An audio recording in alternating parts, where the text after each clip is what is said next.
مگر داہنی طرف والے نیک لوگ جنتوں میں ہوں گے اور پوچھتے ہوں گے یعنی آگ میں جلنے والے گناہگاروں سے کہ تم دوزخ میں کیوں پڑے؟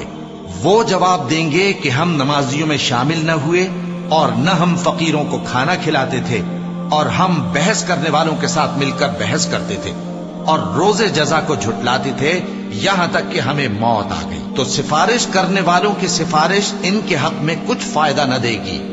ان کو کیا ہوا ہے کہ نصیحت سے روگرداں ہو رہے ہیں؟ گویا گدھے ہیں کہ بدک جاتے ہیں جو شیر سے ڈر کر بھاگ جاتے ہیں۔ اصل یہ ہے کہ ان میں سے ہر شخص یہ چاہتا ہے کہ اس کے پاس کھلی ہوئی کتاب آئے۔ ایسا ہرگز نہیں ہوگا۔